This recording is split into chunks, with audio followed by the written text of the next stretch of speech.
evening. Don't say goodnight yet. Boom, I did it. I brought it back. I haven't did it for a while. I haven't did the intro for a while in that way, so I wanted to bring it back. So you're welcome. I like that intro. I reserve the right to change it anytime, but I like it. Welcome to the RHMax show. Welcome to the channel. Welcome to the learning session we have today. Very special guest, Optimal Coco at Optimal Coco. If you want to follow her even during, before, or after the stream, she is someone who I've been following for a while. As many of you may know, definitely big into my health, wealth, happiness, wisdom, all kinds of the different theories around that. Game theory too, of course, is what we probably a lot of you are interested today from the crypto community in the game theory portion, because we love our products with such wisdom and cool stuff around. It's going to be fun. It's going to be a fun episode. It's going to be a little less about crypto, definitely a lot less. But I will get into some news around that just to give you a little bit in that way. But hopefully you'll stay for the rest of it, because I think it'll be some good knowledge coming out of this one. News as far as that goes, Icosa has been launched. So app.icosa, ICOSA.pro. If you want to check out the staking portal there. If you want to learn more about Icosa, I will shamelessly plug your search on YouTube, RHMax Icosa. For a lot of videos, I released a lot yesterday from the launch party, which was super fun. Hopefully you'll were a part of that. That was a whirlwind. I was up first with the crew, with David Feeder, and Blue Bum was there, Sloth was there, Markable, aka Proof of Beard One was there. A lot of people. RD3 hopped on, all that. Also look at for Crypto Sloth and Crypto Graphics, Crypto GRFX for their videos. They've been covering a lot lately. Also, other news: PulseChain bugs are being fixed and they're being tested. The fixes are being tested. So I also released a video from Air Discussion, me and David Feeder's discussion of what that actually means. Why the bugs? How do you test such bugs? How do you test the DDoS type issues? The red team, blue team type stuff going on. So just search for that video. Released it, I think, this morning. It came out. I scheduled it for this morning, so check that out. A lot of details around that. But yeah, again, share the link, smash the sub button, do all the things. We're gonna get started with Coco. So without further ado, welcome to the show. Hey, Max. So good to have you here. I know I first had a conversation with you, via video about maybe a month or so ago, and we chatted for a while, not long enough, not long enough. I think both of us were like, this is a really interesting conversation, and we must really easily. Sorry, I didn't mean to interrupt. No, I was just saying it was we must do it again, because I was like, I think we can get some good stuff out there for a broader audience to see even. So. Yeah, no, had an excellent chat with you then, and I'm so glad you could make it on the show, and you got all your media stuff working. That's good too. Working is like one word for it. I'm trying to make it work, and you do that by doing it. So, yes. Is it working to the potential or to the extent that I want to right now? Not really, but getting there. And also, this is my first time talking in front of an audience, so this. It's going to be an experiment for me, but I'm excited to try.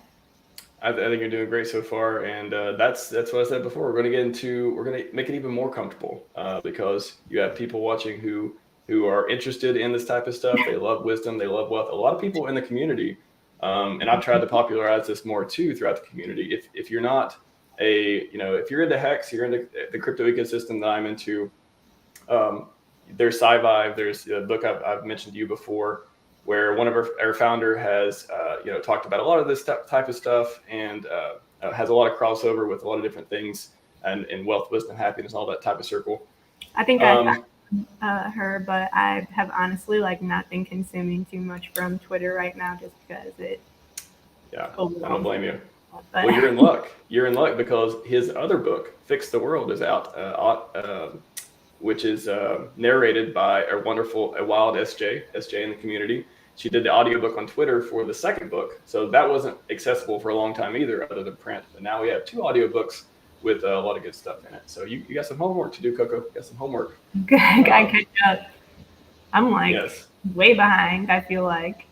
Well, you put out a lot of good content too, so It's I know like so where. funny that I would be like, to me sitting here, it's funny in my brain that I'm like a guest on a wisdom show because it's like, why Yeah. should I be the person to like look to for that? Well, maybe you're the first of many. I hope to have whoever is interested in coming on, who has who has produced content and who has made these ideals more palatable and like easier to understand. I remember it took me forever to understand game theory. I'm like, what? I remember searching for tutorials. I remember searching for videos. Like, just tell me what it is simply, like so I can give me the There's building blocks to build actually upon. like no good way to define it simply, except for in terms of self-reference, which is a game.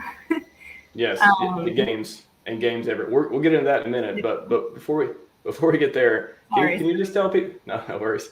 Just tell people, how'd you come up with your name? How'd you get into the Twitterverse, philosophy, your journey, all those type of Good things? question. The name optimal Coco comes from the term game theory optimal, which is a common term in poker. It describes the unexploitable strategy of Nash equilibrium in poker. Most people are not playing like at that level, and people who do understand that have to deviate according to the games that they're in. But there is technically a perfect strategy to poker, and I don't know. That's kind of like my experience playing poker. That's what I do. My experience playing poker is kind of like how I became interested in games in general. Well, I've always been like, I don't know when my journey started. That's the thing about game theory. You don't really know when you got on the game. Yeah. But what made you start, producing content and just sort of like putting out these threads and thoughts of super meaningful stuff for just breaking down these concepts people can't really understand? Well, my partner introduced me to kind of like guru Twitter, where people were sharing like health tips and some marketing tips and like James Clear stuff. And I didn't have Twitter before that. In fact, I kind of had deleted my social media, which I found to be like very positive change in my life. Yeah. But I did like what I was reading on Twitter, and it was like very motivating to see all these people obviously like transforming their lives by being healthier, which I've been kind of like healthy for a few years now since I quit drinking, and I don't know, my diet's pretty good. But I liked that they were building, and especially like where it kind of intersects with tech, the tech space on Twitter, everyone's kind of like building in public. I thought that was like very cool. I did notice, however, that like while everyone's content was good, I didn't find any that was kind of like representative of what I wanted to read or whatever. And I realized that's because I had to be the one to say it. So that's why I started writing. And I started writing on Twitter. I kind of like grew too fast for me, and it kind of was a little bit of a deterrent. And it's not like I have a huge audience or anything. I only have like 3,000 readers, but it kind of came on a little bit fast, and all the additional communication it added to my life kind of slowed me down a little bit. But really, I started making them just because I like to. I had no ideas for an offer or anything at the time, and I still don't really have any exact offer in mind of like a sale, but I really just love writing and I don't know, have a lot of good ideas for games and thought experiments and stuff. So how can you take us through the process too of just, I think it's always interesting to go behind the scenes of, the different Twitter threads and the different content creation, like things like that.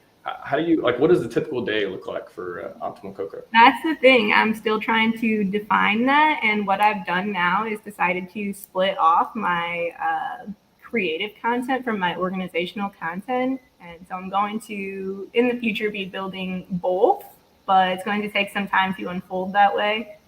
But for Optimal Coco, the goal to get her going again is to kind of understand my day and how it works as like a learner. Like when are my ideas kind of like the most expansive or most creative? When am I most receptive to information? When can I do like executable or organizational work? And like when do I need to do my other responsibilities, like around my home, scheduling, and then going to work? So it's kind of like I'm trying to rearrange my day. And what I found so far is that I really just like being alone with my thoughts in the morning with a notebook and pen out on my balcony in the sun, drinking green tea. And that's when ideas just come to me like crazy. So yes, God, that's paradise what you just described. no technology around, no technology. Like I don't even bring my phone out to set a timer or anything. I just let myself go until it's kind of like all out. And then after that, can kind of like derive either tasks or like packageable content from that, or kind of organize my thoughts into a structure of a longer form piece. But I just kind of like realized that structure like a few days ago, so I'm like building on that currently. Before Optional Coco, like the threads you've seen me write, they kind of just like came to me at like, I don't know, they came to me when they came to me, and then like I was ready to write them down all at once. And I don't want it to be like that. I want to create a routine that helps me like generate every day. That's the I think the key thing is having a routine that both makes you productive, but also allows you the creativity and the flexibility, like not forcing yourself to think of things, but it like when you think of things, it fits into your schedule of producing content. To do. And a lot of creative people, especially myself, we have like somewhat chaotic minds, and I think that's like a feature of high potential, but can go awry if it's not organized. And a lot of creative people think that if they do have too much of a structured routine, that they're going to become too rigid, their ideas will. But I found that it actually is very freeing for, I don't know, like I said, my ideas flow much better when I'm like allowing myself to think in this way. It can make the process more frictionless for sure. Yes, I think that's a huge benefit. Yeah, it is definitely a feature, what you described with the chaotic mind and the creativity. It's a feature, not a bug. It's a feature. I'm trying to like turn it from a bug into a feature. I think that's like what wisdom actually is, the wisdom journey. That's a good point. Wisdom, I mean, being able to, you could talk about the combination of judgment, experience, things like that, but the ability to at least synthesize wisdom and make it useful in your life. I could see that playing a role. The ability to create with potential as opposed to letting potential consume you. Because we all, I don't know, this is like kind of where science like blends into the esoteric. Like we all have energy essentially. And a lot of us use it to self-sabotage, but all of that potential could obviously be channeled elsewhere. And is that so? Yeah, cool. Basically, any like misdirected potential will kind of like bubble over into kind of like a slow burnout, which will then escalate to like you need a massive break from whatever system you're talking about, really. So how do you do that? How do you keep even yourself? Like, what are some of the techniques you use to keep yourself sort of like from getting burned out, but also from not feeling like you're forcing your production for content? And honestly, that's like what I'm trying to figure out now with the schedule changes I've made, because I am I'm a sensitive person, I guess. Like I was not born to live in the digital age where people text me all the time, and like I like having calls and good conversations with people, but like I don't want to scroll on Twitter for a long period of time and like direct message. I know it sounds bad. Like I do love the engagement with people and the conversations I have, but like being on a screen is like, for some reason, I don't want to do it. I wish we could like all be hanging out outside and like having the same conversation. But I think that's inspirational, actually. I think when you or anyone, when somebody doesn't DM me back immediately, I'm like, good. They have something else better to do. That's good. I like that. Everyone thinks that, because sometimes. I mean, I do. I don't think I'm the normal person, but that's what I feel like. It's inspirational. I'm like worried that part of like the hard part for having an audience with me is I feel like a self-imposed guilt if I know there's like a inbox that I have not responded to yet, and then I like feel that weight on my mind, and it's kind of a deterrent. And I want to get back to but also at the same time, I like to consolidate my time. But when I know the notification is there, I like already am thinking about it. So I'm trying to like just not be attached to that, and like have a time when I respond to messages. Yes. And not like worry about it if they're there in the meantime. I've had to manage that too more recently as the channel, because I've only been streaming and only had a Twitter presence for 4 or 5 months maybe, and I've noticed, obviously, the notifications increase. The more followers you get, the more content you produce, the more all these things. And there are, used to, I'd be like, whoa, I have like 8 or 9 notifications. And now like, oh, I have like 38 notifications. Like, whoa. That's a lot. To me, I'm like, one notification. This is too much. Well, yeah, from where I started, to me, I'm having to adjust quickly as well. And just on your point of like having a time and to do it. Yeah, like a lot of things I'll do it, first thing in the morning, I'll go through them all, answer what I need to answer, go through DMs, and then I'll just get away from it as much as I can. But it does. See, that's the thing I like. I feel like the best time to kind of engage in the metaverse world is like that morning time, but that's when I don't want anyone to talk to me. I want to hop in at like noon, but I feel like everyone's gone by then. Yeah, well, so I'll do it, and just to get it out of the way, and then the rest of the morning is my creative time. It's whatever I want to work on. It's, if there is an interesting discussion or interesting content I want to do, I'll participate in it. But I'll get all the what do you call it, like the overhead. I'll get all the overhead out of the way. I prefer to queue it. I'll queue overhead first and quickly, spend the least amount of time as possible on it, get it out of the way, and then I'll be all right. Now I have an hour or two for creative stuff, and then maybe midday I'll check it again. And then, it depends on how the day goes. But it definitely feels, if you constantly refresh, if you constantly open the app, if you constantly, have the browser window where you can see it. Yeah. I hide my browser window too. I get it off my screen. I don't want to see it. I don't even work on my computer anymore. Literally, like I don't write on my computer because and another thing about writing on your computer, there's too much of a temptation to edit as you go. So it's like, yes, I don't even work on my computer anymore until I'm like at an executable stage. Exactly. Yeah. Your excellence. That's a great point. And no, don't apologize for responding late. Like I said, I respect people more when they don't respond to me. Sorry, I don't mean to interrupt. No, anyone I like kind of start to develop a relationship with, like an ongoing communication with, I always encourage them to respond asynchronously at their own leisure. I'm never expecting a response, even if my last message was a question. I don't mind. Yes. I wish everyone kind of behaved like that, or I wish everyone kind of like had that mindset, but I don't know. No, I think it's so tempting, we're as humans, we're not built to care about everything in the world or care about 50 people at once and all these things. It's hard. What causes stress, it causes anxiety, it causes these things that take away your inner peace, which I want to talk to you a little bit later too about, how you cultivate peace and happiness and all that stuff. But we're not meant to do these things. So when we try to do it, of course, it causes this inner conflict. We feel guilty. We feel like we owe people things. We feel like we need to respond immediately. All these things are artificial. They're fake. They're just made up, these constructs that you can participate in, or you can choose not to participate in. And if, you just got to make it clear to other people. So, if you care if they're offended or not, just tell them like, hey, I'm not going to, I like to go outside. I like to queue my stuff. I like to respond at certain periods of time. So if I don't respond immediately, it's not personal. So that's, I guess, one thing. Good point. If it's your wife or your significant other of any sort, you might want to answer that. They tend to get upset if you, So that's one thing I actually struggle with. I like to go without my phone a lot, but also I have a family. So I have this personal struggle of like, my wife would get mad if she can't get a hold of me for whatever reason.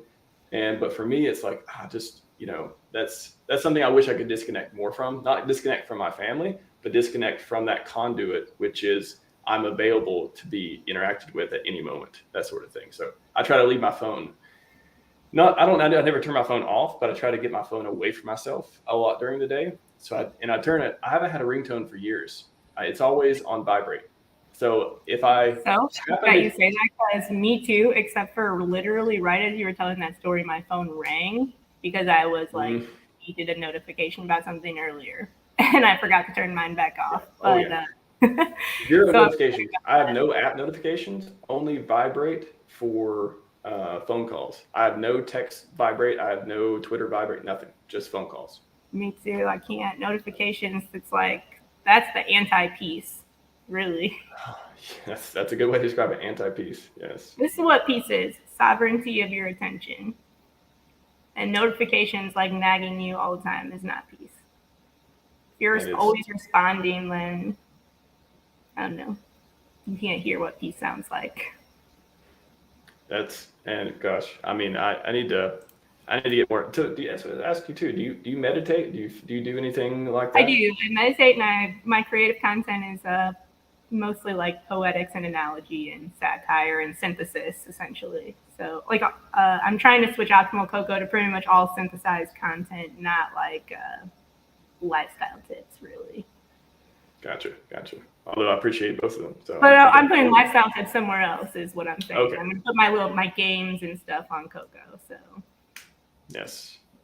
Well, I did want to get into right before game 3 though. Let's talk about Pareto a little bit. Okay. Can you just kind of describe what is the Pareto principle? How does it affect people in life? Like what are some of the important, like nuggets around that, and how can it help people understand it? The Pareto principle is just a good way of kind of intuiting systems. It's, like, I would say definitely one of the most important, if not like the most important idea when it comes to intuiting or understanding things. Basically what it is, a lot of people know it as kind of the 80-20 principle. It's not always exactly 80-20, but essentially what it means is for any system, a small percentage of the components are going to be responsible for the majority of the outcomes. In a human social system, it might look like a small percentage of the people at the top are going to have the majority of social control. A lot of times this is reflected in the form of wealth. But also you can use it as like a learning agent. So taking any skill set, say, let's talk about copywriting. You can think of it as what are the 20% of things that drive 80% of this skill set. For copywriting, it is short, clear sentences, a clear offer, and like a good hook. I mean, those are like the main things. And I mean, obviously there's a lot more to good copywriting. It's going to take a lot of building on a skill, but when you can reduce knowledge like that, it's how you can start and iterate, basically. Gotcha. Yeah. Sorry, I just really like the Pareto principle because it's kind of like, I don't know, it's just like an easy way to reduce anything in ways that are packageable and explanatory so that you can automate them and move on or build on them. Gotcha. It's a solving agent, kind of. I don't know if that makes sense. Maybe I'm just talking. Solving agent. Yeah. Is it so? As far as mental models and stuff go, would it be like what are the most useful ones? Would Pareto be in the top 5, top 10 that you would like definitely the average person would use in their life? We're living in Pareto is kind of like a feature of our perception, kind of. It's like happens at the local level, like in human systems, like when a thought pattern starts to like permeate culture. Pareto is basically the kind of like the science of network effects. It's like slow at first, or compounding. It's all kind of the same thing. It's like things happen like slowly at first, but as they happen consistently, they happen faster and faster. Gotcha. And it's usually due to the small amount of elements in a system. And in humans, it's usually self-interested agents. And how does that? I'll try to explain that well. Yeah, no, I think you brought in some other ones too. I was just thinking, like, what if there's like 5 mental models, including Pareto, including compound interest, things like that. Like, what are the most important ones for people to know? The most important ones for people to know. It's hard because my mental models I don't always like name them really. Yeah. But Pareto principles, I think the idea of sorry, you're gonna have to give me a second, kind of like surprising at this one. The idea of infinity is kind of an innate idea, but it's I want to talk about it in contrast, or I guess in terms of potential. There's 2 types of learners. Some people are not 2 types of learners. There's 2 perceptions of our learning system. One is that we are at fixed potential, and one is that we are at infinite potential. And we are, because knowledge itself is infinite, as long as we are willing to change ourselves to attain it. So basically anything that we could imagine technically like is possible if we can like create the tech or solve the problem or do whatever, as long as we can invert or work backwards from that point to where we are now. That's why Naval says, or I don't know who said it, but any sufficiently advanced technology is the same thing as magic. That was Naval. Hold on. I don't know who said that. For some reason I thought it was, but I don't know. He definitely quoted it before. I'm not sure who to attribute, but he definitely quoted it. Definitely heard it from him before. But yeah, the idea of infinity is kind of like an idea multiplier.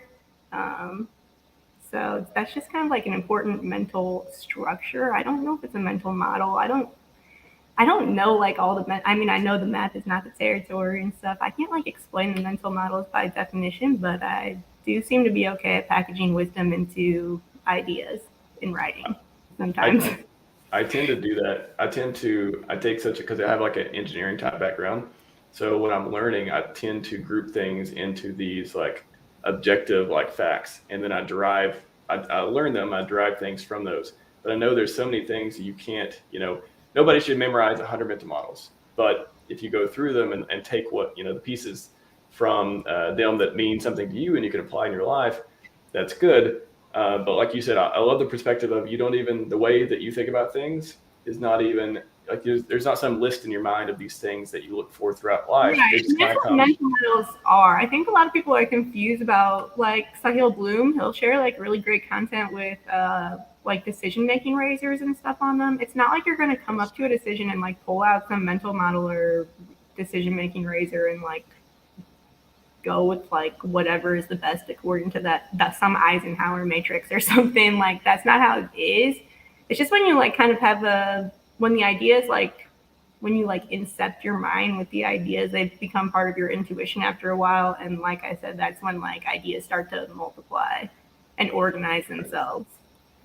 Right. So like I can't really like place a specific mental model. A lot of my own like synthesized mental models are inspired by machine learning, magical realism fiction, cybernetics and control theory and information theory, and obviously like game theory and evolutionary game theory. But I'm not an expert in any of those fields. It's just like I'm kind of like an intuitor, mostly because of Pareto effects. Intuitor, that's a good way to put it. Yeah. Razors too. So razors being ways to think about how to shave away the simplest version of something, right? Like some of the, I know even what is there? There's Naval's razor too. I think that's a new one of actually I forget what it is, but there's all these interesting ways to break concepts down and make them either super simple or the way that you can understand them to actually affect change in your life. Because just knowing something, learning a definition isn't important. But if you're able to like describe it to yourself and use it in your life and it becomes meaningful to you, that's where the wisdom part comes from. Isomorphism between the model and the structure and reality. That's like what you want. That's what an analogy is. You've transcended. Yes. I love that definition of analogy. Yes. Okay. Question from Cryptographics. Mental models are frameworks for perception. I'll let you take. I know my definition, but I'll let you take. Mental models are frameworks for perception. I don't know. Is that what the question is? Well, I guess he's trying to understand what are mental models. I guess I would say the definition to me is just like a way to understand the world, like compound interest, just like game theory. Mental model is just an idea. It's just like a way to package something that, like package leverageable wisdom. It's not like a rule for anything. It's just a rule. It's like just supposed to be part of your intuition. It's like a semantic structure, essentially, for how the world operates. And you usually see like a mental model in multiple systems. They're analogous behaviors. I was reading a book recently, Super Thinking, which I've been telling people about, and it's literally called Super Thinking, the Big Book of Mental Models. And I have the audiobook I listen to when I'm driving, and it is just fantastic. It goes through it's got to go through 100, 150 different ones with examples, explains about them and stuff. It's just super good for you to learn these things. Let's see. Got a question from Finn Bear before we go into game theory. Go to the game theory soon. Do you have any insights how AI learns creatively? I've seen pictures they create, they seem horrible. That's so funny because recently I have been working with Midjourney Bot to create some of my own art or generate some of my own art. I don't know if I would call it art, but they are really good for extracting kind of like aesthetics from your mind when you're imagining something. You can kind of like see how the bot would do it, and if it's not close, you like kind of change the semantic structure of the sentence you entered, and you can see if you can get closer. But it does help to kind of like pull those visual ideas out, which help you get closer to what you were imagining. How they learn creativity, they have to be like coded with decision-making processes. And there has to be like some sort of, why can't I think of the word, like partition of data that they draw from, whether it's like just all the pictures that have ever been posted on the internet with words attached to them. So they have to have some kind of thing to pull from and like a way to replicate the structures within that image based on like the words that are used to describe them. They can't really learn to be creative. They can only like make the same decision-making processes, or we can change those processes based on like how the partition of data like tells us to change it, essentially. So example, on Midjourney Bot, they have like on their website, you can like rate the pictures that came out, and that's like how they'll fine tune the tech on their end. But also you have to be kind of good at, you have to be good at like describing what you want, but also sometimes it surprises you and it's like, oh, that's really cool what it comes up with. And I actually find some of the like weird oddities that they create like somewhat endearing. Maybe I'm just like a weird AI person, but I find it like kind of cute. I know they seem somehow horrible to Finbear, but yeah, some of them can be really bad, but they're like funny in a way. Well, the craziest one that I've come across is they can generate people. Like these people don't exist, but they'll generate like a face of a person that doesn't exist. I'm like, and it's so funny concept because blows my mind. Look at if you look at the image has like different levels of literacy. When you just glance at it, it's like a beautiful image of like a goddess. Like I'll see people like creating these amazing goddesses. But then when you look a little bit closer, it's like things are kind of off a little bit. Like there's something misplaced and like, but I mean, there's like a variety of beauty in the real world, and I don't know, I kind of like it. But they're awesome. You can like work in the styles of other artists, or synthesize art styles, and just really going to depend on, I mean, the potential for them are obviously going to depend on like what the individual is willing to create out of it. So got another question from Finbear. How do you, I don't know what that word is. Incentivize, I think. Oh, okay. I was like, I've never seen that word before. Incentivize. Sorry. That's the AI to do anything. Do an AI plug you. Yeah. I don't know what you got on that, Coco. Anything? Well, algorithms themselves kind of like reward, an evolutionary algorithm kind of rewards good behavior, and then it will create like it will use that set of steps to create an even better version of itself. These are called parent and child.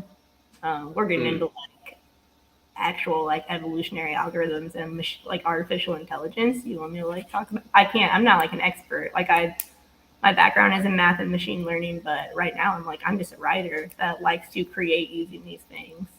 So I don't. If you have any riff on it, go for it. But yeah, you can't really. I mean, you just have to reward it in code.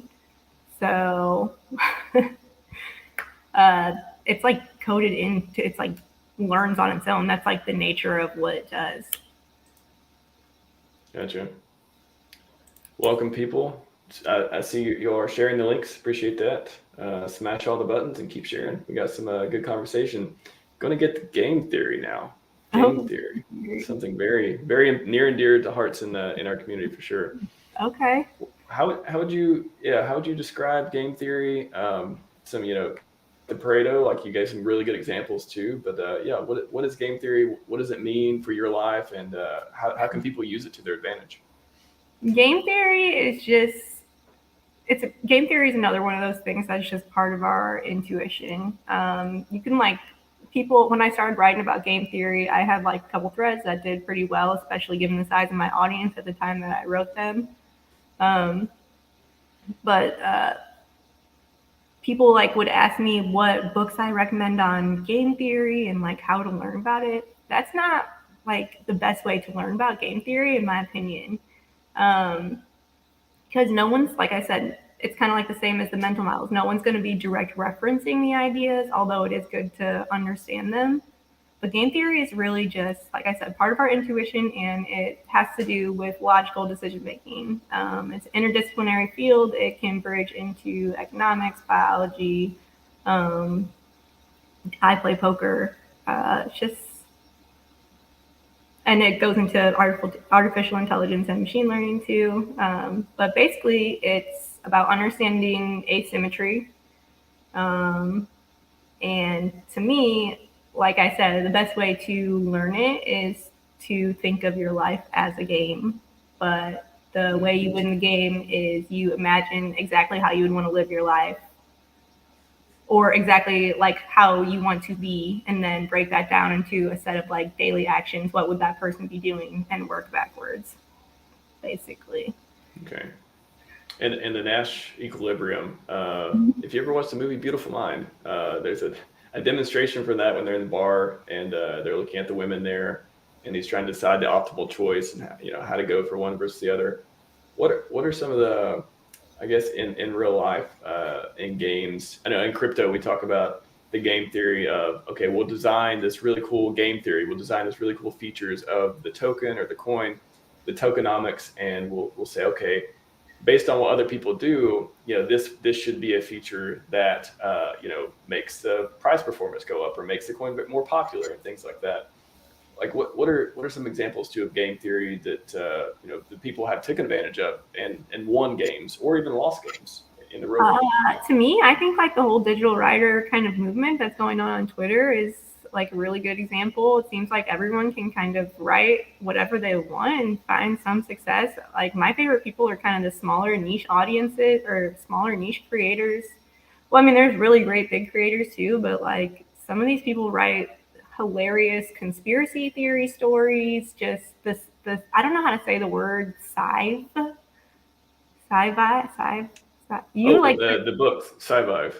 Yeah, Scivive. I'm sorry, I've never like encountered that term before, but It's science and survive. It's a yeah, combination. actually, like the internet kind of allows like an infinite, like the potential for an infinite variety of niches, and people can add value however they want.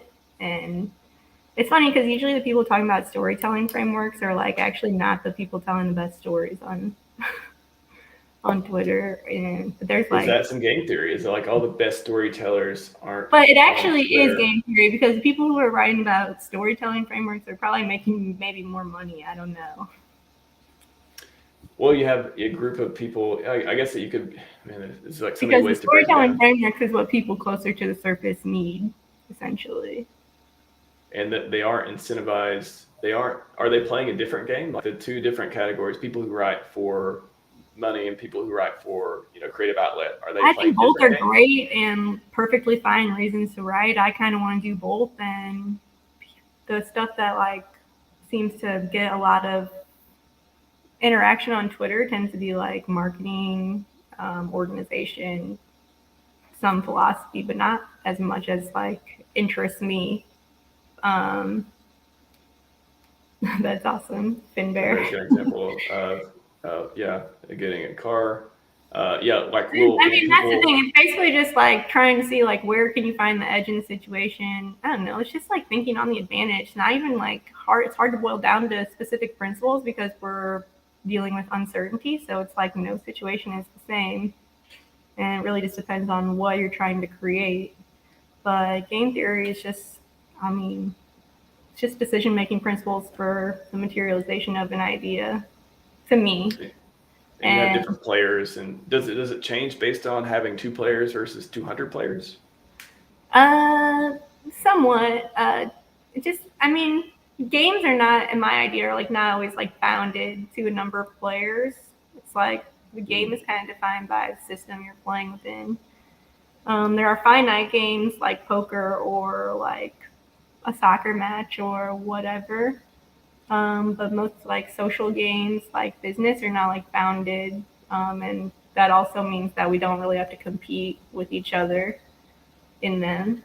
So So zero sum versus positive sum and negative sum games. Yeah. Positive sum is just essentially an attitude that we are now living in a time of abundance, and we have resources and time to solve problems. So we're not actually in competition for resources anymore. The resource we are in competition for is attention, which is what ultimately funds problem solving. What are some of the games that social media companies play? Like around attention, around things like that. Kind of just like determines the game. It's like games are so weird. I write about a lot of like the illusion of control and control theory. And it's kind of like there are levels of thought that go into it, and I guess technically the creator is defining the game, but actually the consumer is who is in control because they're the ones with the attention to give away. So it's like social media companies, they will exploit that using the algorithm, but also people give right into it with their own time. So it's like they're the ones that created the game. We don't even know that we're playing it and are losing. Yeah, or we know we're playing it, but we're okay. And we like are kind of angry about it. Yeah, we're either angry about it or we're like, okay, they're giving me. We feel like we're getting a good deal, even though maybe we are, maybe we aren't, but we feel like we're getting a good deal. Okay, I'll trade my attention for more. You entertain me throughout the day, or you keep me connected to people, or whatever it is. Right. And the more we can kind of like, I don't know, detach our need for that, using it for that purpose, actually, the more it becomes a powerful tool for us, I think. But. Yes, attachment. I think Naval also mentioned attachment is like the root of all evil, basically. Was that Kapil? Actually, that might be Kapil. I wouldn't say it's like the root of all evil. It's like adds a necessary contrast to life. It's like we have to want to be attached to some things, like our bonds to our families, and like I want to feel those things. I think. Have you seen? Yeah, I mean, there. So I think. So I've been reading. Do you recognize Kapil Gupta? No. Okay, so he's a person he's like Naval's guru, basically. Okay. So yeah, he's worth looking into, but he's very. You can't. So I've read like a couple of his books, and basically I should probably attribute that's his idea. His whole theme is the more attached we are to concepts, people, and things like that, the less we can, the less potential we have, because we're always giving something up when we're attached to something.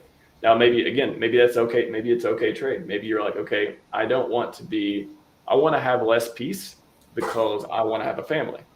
I want to have less peace because I want to have a good job. I want to have less peace because I want to be popular, celebrity, whatever it is. But it's always attachment that is this thing. But yeah, I think some attachment is good. I definitely have largely detached from the material. Obviously, I still love to eat good food, but I eat high quality food. That's like, I would definitely make that as a step into lifestyle for 1 second. Definitely prioritize high quality food. But besides that, I don't know. I don't like get excited by things very much. So I get excited by a good idea. Good ideas, relationships, just enough social to keep me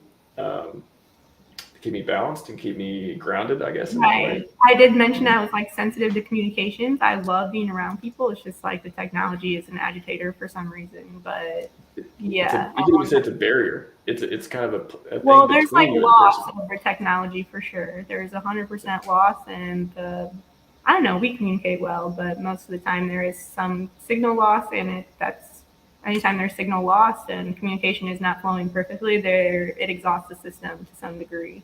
That doesn't matter. Like, that applies to like a whole organizational system, like could be a whole company.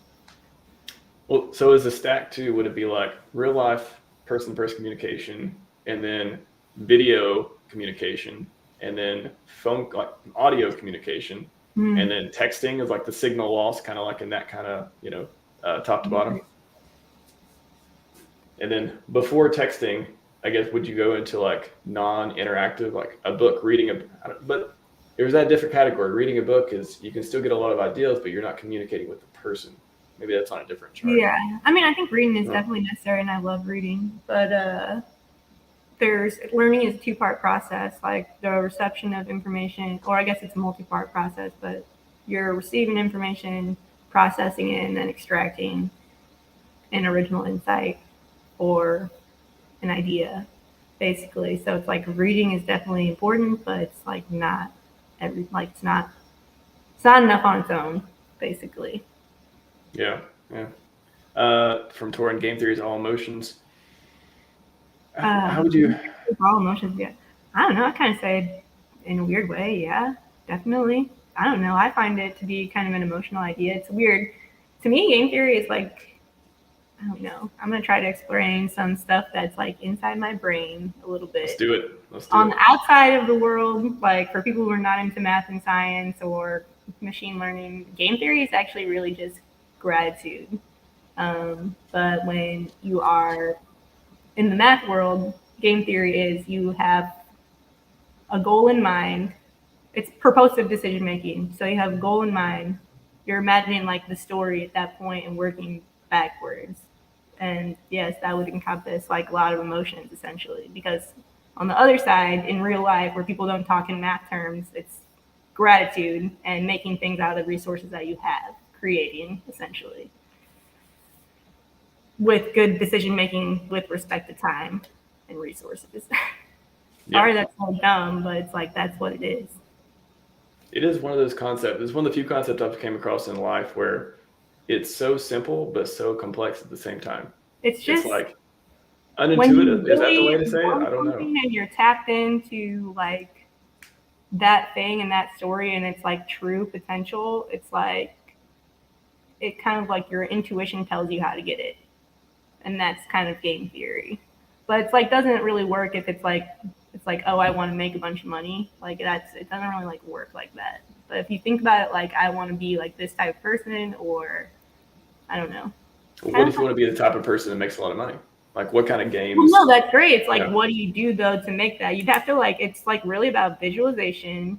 It's like, I want to be the type of person that makes a lot of money. Okay, well, what can I do to add value and make a lot of money? You'd have to like start a company.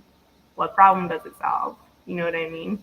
Yeah. What are the channels you're reaching people through? It's like you have to work all the way back to steps that you can repeat on every day and change the rules as it goes on. But like I said, it takes like a very clear visualization, and game theory, like in a way, is the basis of attraction because of asymmetry and pareto effects. So it's like if you can really imagine that future and read the feedback as you go, you can kind of like generate the compounding of the future that you want. Yes. It's like not going to be a specific exact outcome necessarily. It's like, I don't know. It's like reverse engineering outcomes. That's what it basically is. Yeah. I mean, that's something that working backwards. Every time I go to the airport, I start with the time the flight leaves. And then how much time do I need before that? How much time do I need to do this? How much time do I need? Then I get to what time do I wake up? It's like literally work in reverse, but I'm trying to like meet a deadline in that way. The game happens in the upside down, kind of in reverse time. Sorry, you broke up. It's like the game happens from a point in the future from which you're working backwards. Yes. Permanence is the ultimate illusory game theory concept. People are always seeking relief from change. That's absolutely 100% right. 100% right. Change is really the only permanence in a way. And so it's like you can be an engineer of change yourself, or you can just be reactive when it comes for you. Yeah, seeking relief from change. Yeah. I want to get into information theory too. You briefly touched on it, but can you explain like what is information theory? How is it useful to us? Information theory, is it useful to an average person to really know the term specifically? Not necessarily, but information theory is basically just information theory is very related to cybernetics and control theory. It's just like the study of how we store and transmit or communicate digital information. And if in the event that we are intelligent or logical beings, which I believe we are, we're dualized to be anyway, then information theory is kind of, or cybernetics and control theory would be like the study of like social control. Really, it's like what means, how clearly are we like communicating our messages or our ideas to people so that we are achieving the outcomes that we want, essentially. And likewise, how much are we communicating those messages into our systems? So it's kind of like, I don't know, kind of hard to explain like in a just like a small conversation, but it's just what shapes a lot of my mental models. And social control is built around control of the present. So when you are consuming, you are actually consuming the past. Someone else created that in the present, and now they've like basically moved on to creating more in the future, essentially. And that's kind of how network effects take place. So the people at the top of the Pareto scale, they kind of just are more faster acting than the rest of us. And wow. I mean, so how do you reconcile that with like living in like all we have is the present? You know, that's like a popular thing too. Like we're always living in the present. All there is the present.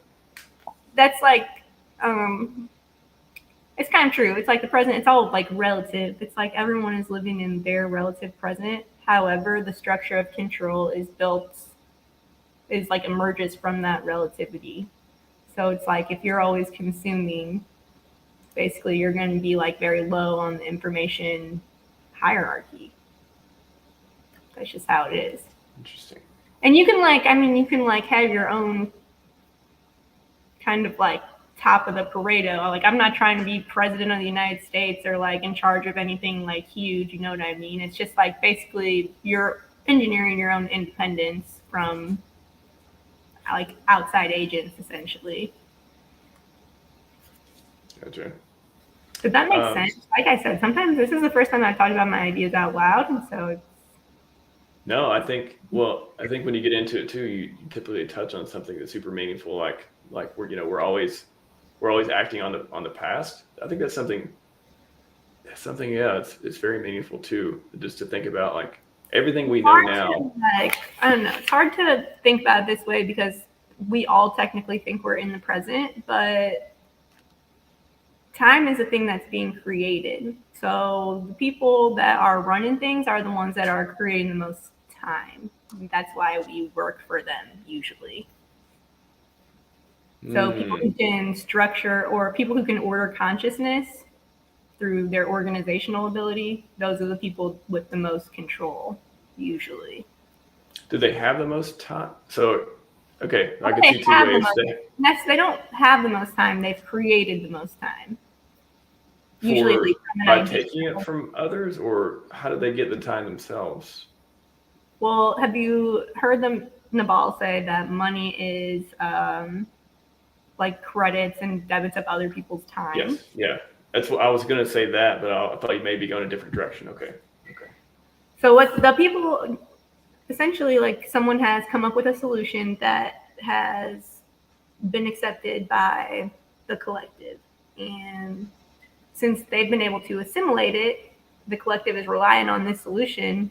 This person has now reached a point of privilege where they can create more solutions, which places them basically like free. Does that make sense? Like the people, it's like a consumer creator relationship. It's just the 80-20 principle. Okay. And it happens like in multiple different ways. Like celebrities have influence. There's politics. There's brands. There's just everything. You know what I mean? And then the consumer is the one that pays for all of it with their attention, and that's what forms structural control. But when we're consuming other people's content, we're consuming it technically in their past. They have moved on to creating something else for us to be engaged by in the future, in our future. Very interesting. Wow. I'm sorry if that makes it doesn't make sense, but no, it makes sense. It's you got to think about it, but it makes sense. The present is relative, and that means that what was I going to say? Sorry, I messed up. The present is like a relative, which means like technically we're living like behind people in front of us in a hierarchy.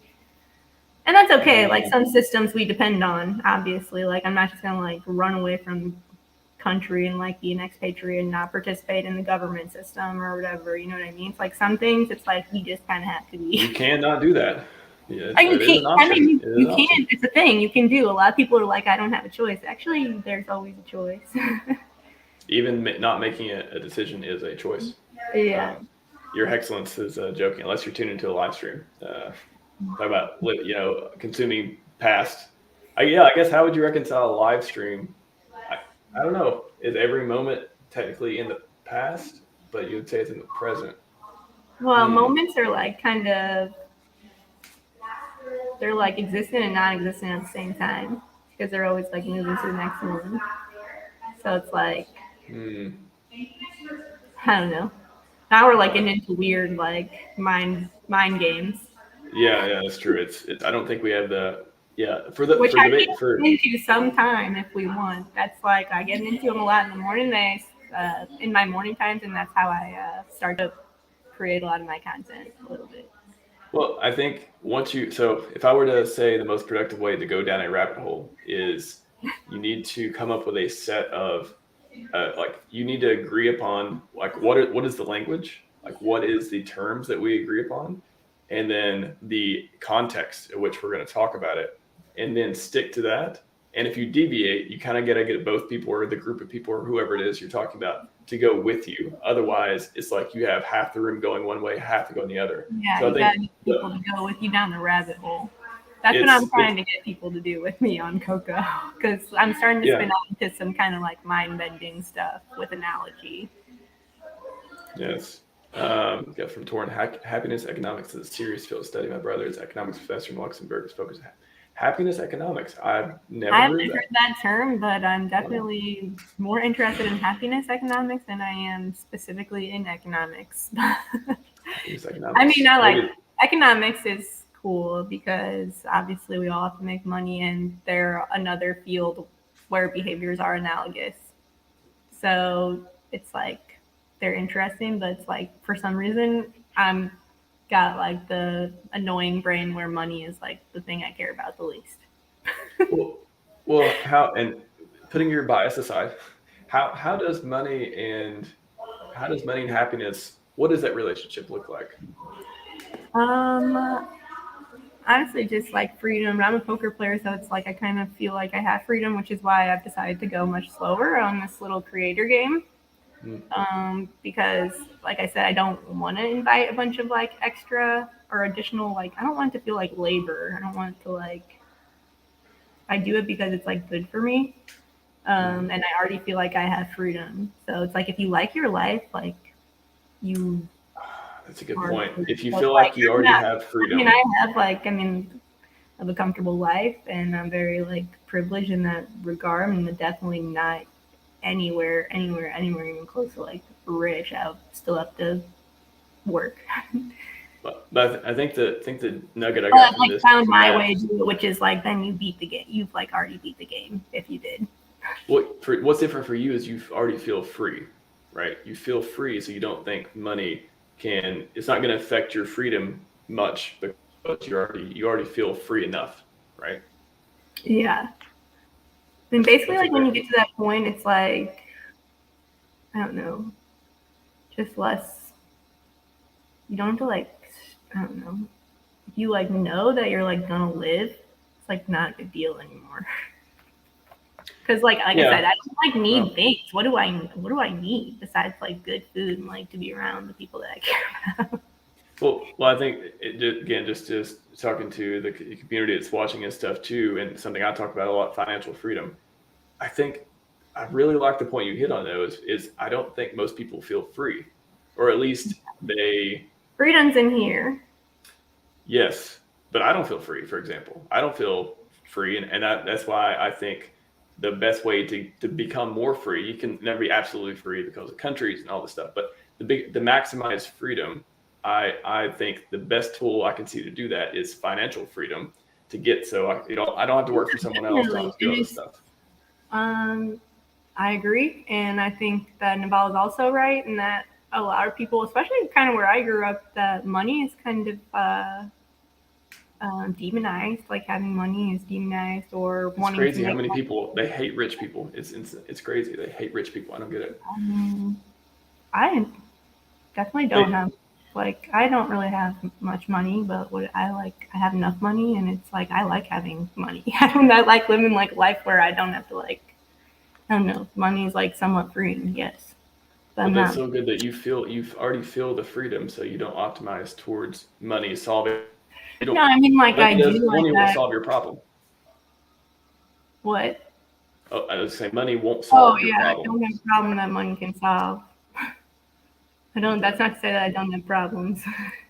Yeah, it's just not solved. Everyone has problems. Whatever problem you have, money won't solve it. So you don't think about it as much as like, I don't know. To me, you seem like a happy person. In a way, I feel like happiness is synonymous with freedom, because it's like, maybe you don't feel free, but do you like what you do? If you enjoy what you're doing every day, then to me that's freedom. Even when things are more difficult, or even when there's like small things that you don't have to do, it's always been like your choice, kind of. That's how I look at it. I think there's a spectrum. Well, I mean, it's always been your choice anyway. That's the thing. I look at it as a spectrum.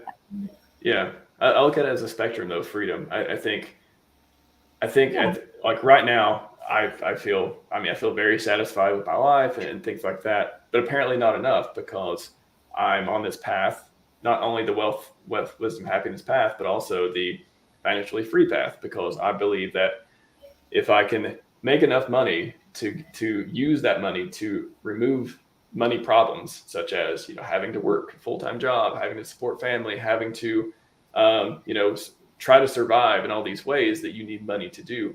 If I can get rid of that, I will feel much more free.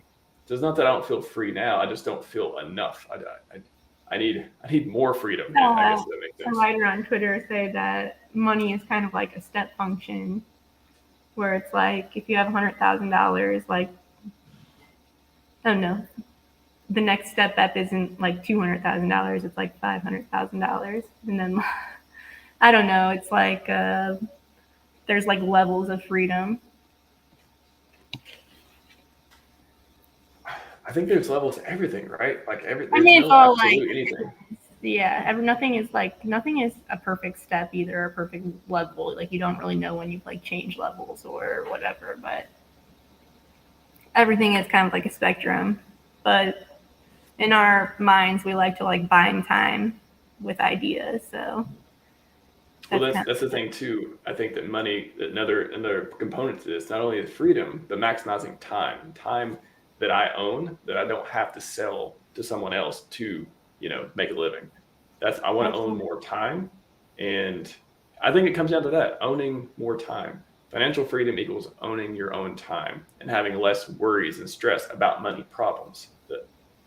I think that's my current thinking on it. Yeah, I mean, I think that's a good way to look at it. But it's because I don't feel free enough. I love your point. I love your point of you already, money can't solve that problem because you don't have a problem with the freedom aspect.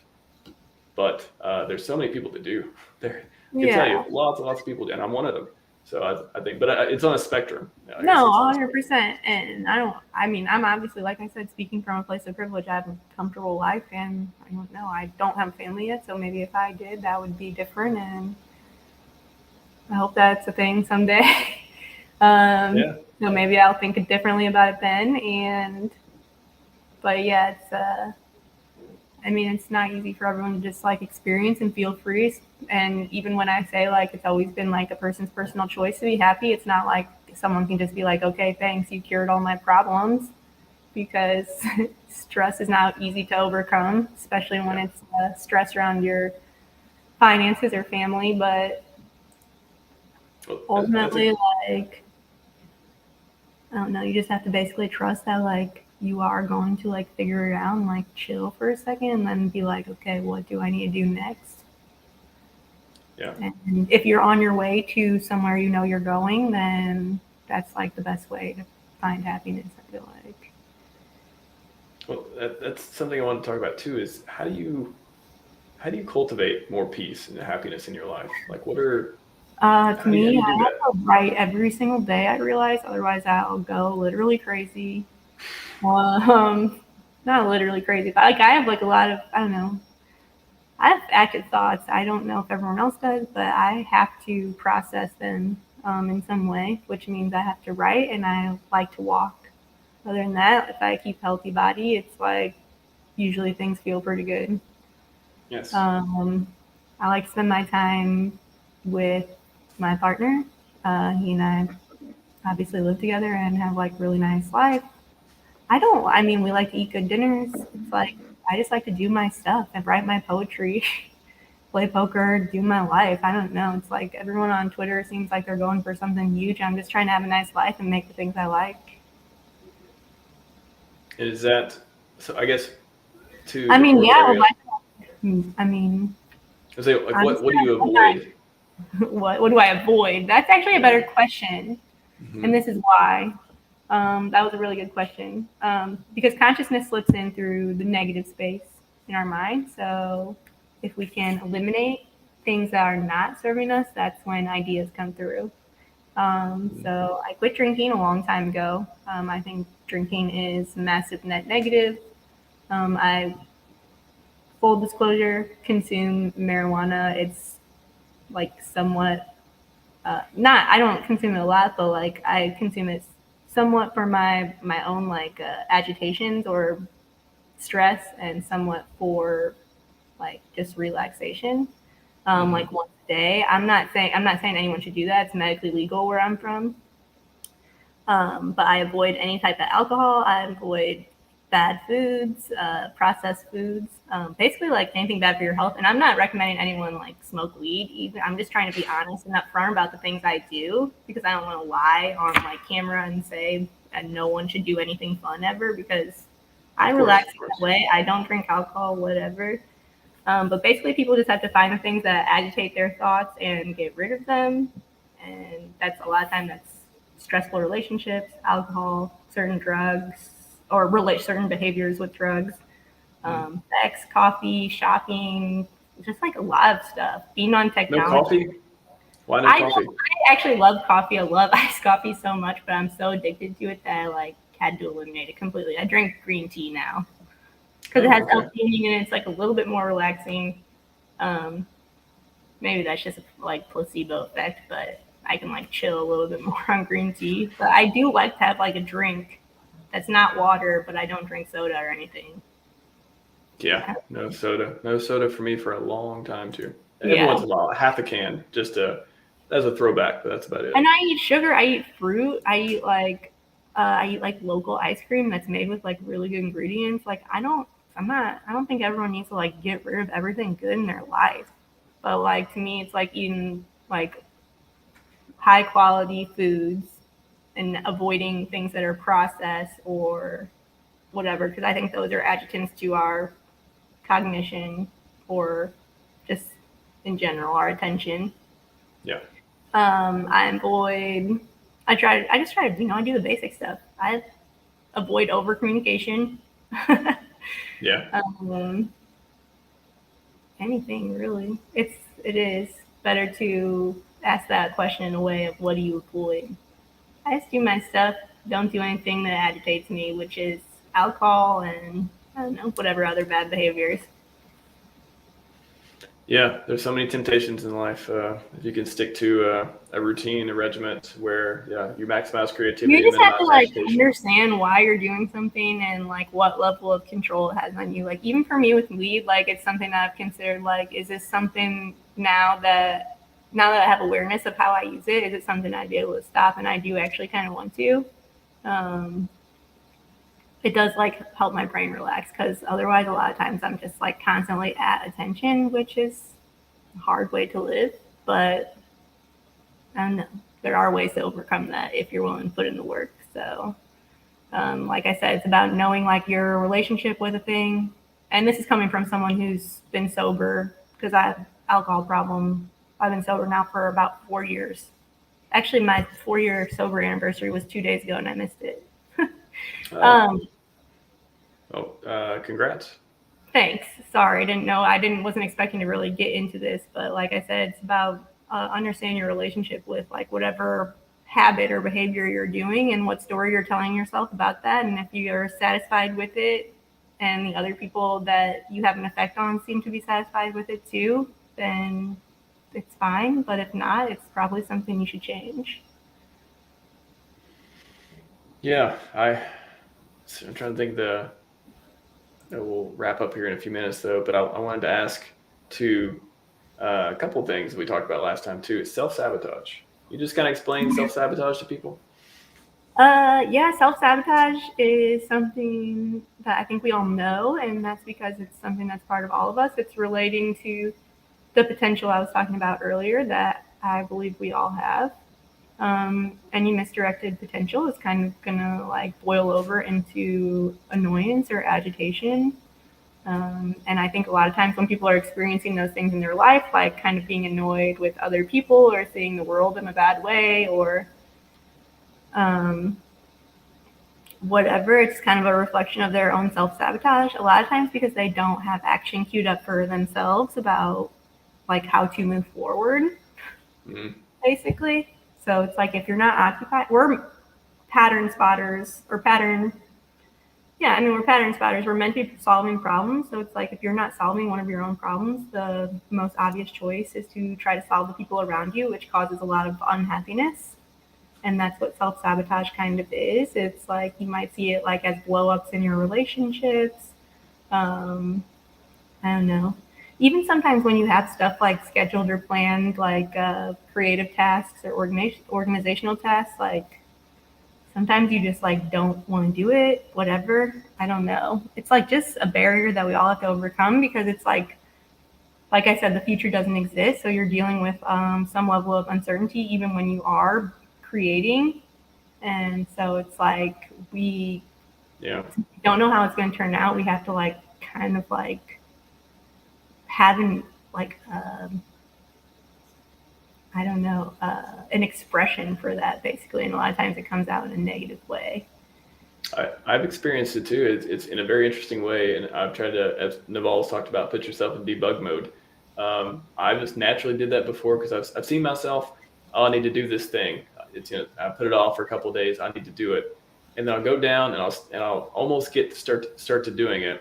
And then I'll look outside and see, oh, there's something in the yard. Oh, that needs my attention. Or there's something, I'll look over, I'll hear somebody talk. Oh, what if I should go ask, my wife about this or that or whatever. And I can see myself like trying to get away from doing it. And then I'll stop like, no, stop trying to you're just trying to get away. You're trying to self-sabotage your task you need to do that's been on the list for a couple of days. And if you don't do it, there's going to be consequences. So It's so funny. I can see myself, kind of as Demal talks about, put yourself in debug mode, watch your actions, see if you are self-sabotaging, see if you're doing what it is like a fine line between, because sometimes like boredom can be considered self-sabotage or procrastination, but a lot of times I think those periods are telling us something, or can be like leveraged as creative processing times too, as long as you're not just spending them on your phone like scrolling through technology. Like it's okay to not always be like on and do every single thing on your to-do list like immediately. Like it's okay to just like chill out sometimes. It's just like about knowing when you are doing it as an avoidant and when you're slipping away from your momentum. Yes. And when you're just kind of like enjoying some peace. Yes, knowing the difference between the two, so important. And that's why I think gaming your day to the best, if you have freedom of like time, gaming your day for like how your mind works the best. Like I said, information reception, information packaging, and information synthesis. It's like really easy to like keep on momentum and then relax during off times, but then get back on when it's time to. That's how I've found it to be anyway. When you structure your day in that way, it's much easier to sustain or maintain instead of trying to fight what's naturally there. Definitely. We've all seen the things we didn't want to do and avoid them, and procrastination. It kills productivity. But also, yeah, you need to relax sometimes. It's true. Finding that balance. Yeah. Something interesting we talked about before that I wanted to understand more about, the death drive. To me, that's like kind of what self-sabotage is. It's like part of us, and it's like I said, it's like that backing potential. If you think about it, if you were to like program a human from scratch, you kind of like need that death drive. Like you need the contrast of an impending death to make things mean anything. And you need the urge to move toward it so that you can learn and move forward, essentially. So it's like logically necessary for it to be there, but if it is not channeled in the correct way, it's just going to be self-sabotage disaster. Yeah, how do you contrast that with, for example, there's a lot of a big thing I mentioned this before, longevity, into longevity, the different treatments and stuff for living longer. How do you think in the future humans are going to change when, if we start living to 200, 300, things like that? If that happens, you think there'll be less? We'll have to find a different meaning? Like death will have less of a meaning? Live to 200 or 300. I don't know that I believe our physical bodies, or maybe, I don't know, maybe we will. But to me, it's like the next step is going to be like immortality. After we get to like 120, 130, it's like we're going to be AI immortal by then. Well, we'll say that, in 100, 200 years, whatever it is, that for all intents and purposes, we are immortal. Like people go, they think they are, at least. Maybe it's, 200 or 300 years. It's like maybe that's what's happening right now. Well, how does that change the meaning of life? If you don't have death to give life meaning on that sort of stage, where do you get meaning from? Does it go back to religion? Does it go back to like believing in a higher purpose of some sort? How are we going to struggle with that? I think we'll like still experience death like in the traditional human way, for sure. Maybe this is something that will like never, I don't know. I have my own thoughts that are like kind of weird, but I don't know if I can really like, I've never like articulated them in words before, and I'm still kind of working on it. But to me, kind of ends with we realized we had immortality all along, but we decide we don't really want it. Okay. Interesting enough. Well, I mean, if not literal immortality, potential for reverse time travel, given that we are living in a causally deterministic system. And Gödel's proof of incompleteness, he was like one of the best logicians of all time, or the most famous. Kind of like, well, Einstein said that it was conducive with reverse time travel, and now we're getting into like some weird stuff.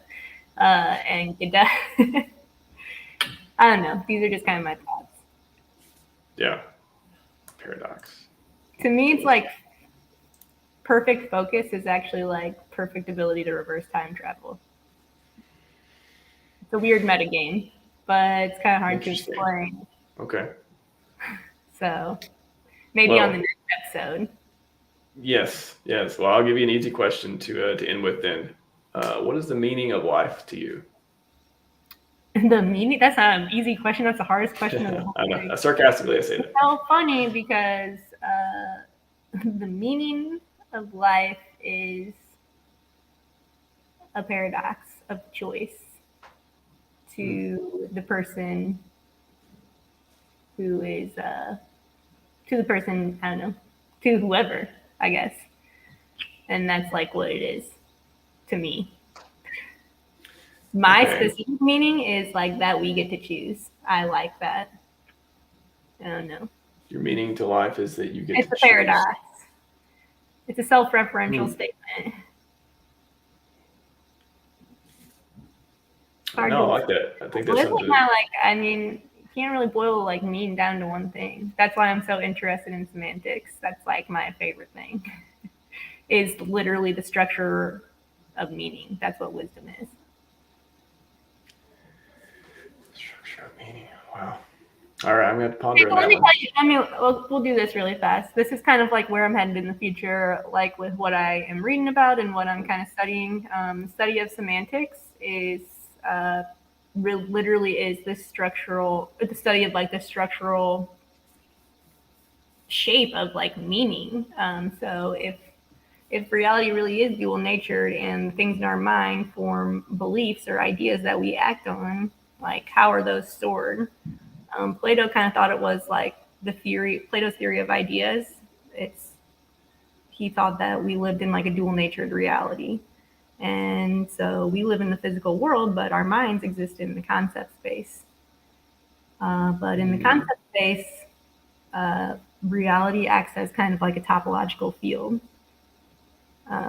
which is a branch of mathematics. And you can find isomorphisms between the concept space and reality. That's what analogy is. And that's how meaning is formed structurally in our minds. And that concept is my meaning. That's like what I'm going to work on. I like it. That's why I write poetry. So you can literally like build structures kind of like in your mind. That's what mental models are. Structure your mind to understand the world and understand. Yeah. Wow. All right, everyone. Everyone listening, you're up to replay this and maybe a couple times, but super, super good information, Coco. Thank you for coming on today. Thanks for having me. It was fun. It was, like I said, my first time speaking in front of an audience, and I feel like it went fine. So definitely interested in doing it again. Maybe next time get into some more like weird stuff if anyone wants to. Cool. Get weird. I think some time type stuff. Any rabbit holes that we can go into. Rabbit holes. Maybe I'll take you guys down. Yes, as long as we come up knowing like, whoa, that we know something more than when we started. That's learning to me, and I like to learn. Do we know something more than when we started, or did we have it all along? So we uncovered it. Something to ponder. It's been there the whole time. Yeah, that's kind of what referencing. You went back to. Did we always have immortality, and we just didn't know it? We got to discover it. Maybe. Okay, let's get weird. If we're living in my fractal, that's how it works. Hexacat, let's get weird. I think we will next time. All right, I think my next step for Twitter, and this is probably like maybe I'll probably start publishing it maybe like a month down the road. I think I'm going to start publishing some kind of like weird, it's going to be like a long series, and I'm going to share it in a series of threads. But it's going to be like chapters of like a big long puzzle story. So yes, I'm looking forward to that. Torrent, thanks. Yeah, Torrent's killing it. So yeah, that's what I think I'm going to start. That's going to be like my first kind of like iterative feature on Twitter. I think like I'm going to turn my pieces into like longer concepts. But I'm looking forward to it. That's where I'm definitely going to start sharing some kind of weird like mind-bending type stuff. I'm looking forward to it. Yes. We'll realize that we had immortality the whole time. Yes, I want to dig into that. Super interesting. Everyone, go follow at Optimal Coco on Twitter. Excellent threads, excellent content. Again, she's working on some new stuff, and new stuff. So things like might seem kind of different from people you follow on Twitter right now. I share, like I said, a lot of poetry, a lot of analogy, and sometimes just whatever, some thoughts. Yes, some very meaningful thoughts. I will say this, I'm not trying to like brag about myself. Some other creators have like mentioned that I say very unique insights and that I have an interesting writing voice. So some other like big creators. So just as a small creator, I will say, I'm a small yes, creator. she does. Yes. Well, you do. You definitely have a lot of good insight, and thank you so much for sharing it today. Oh, great chat. I need a break just so I That was really consume. fun. I really enjoyed it. I love having good conversations with people, and I love the people in my life so much. I really do, but they don't think about like stuff like this all the time. So it's fun to get to talk to people who do. Well, Air Crypto community, we had quite a few people watching today, more than I even thought, because they come to my channel for crypto content, but they a lot of them came today for wisdom, and they came here to see you, and they came here to get information. It's so funny that I would be like a person that would even be speaking on this topic, but happy to be here. So yes. All right, everyone. Follow Optimal Coco. Follow me on Twitter as well at RHMax, just the way it sounds. And yeah, until next time, get your brains working, and we'll see you later. We're out. bye.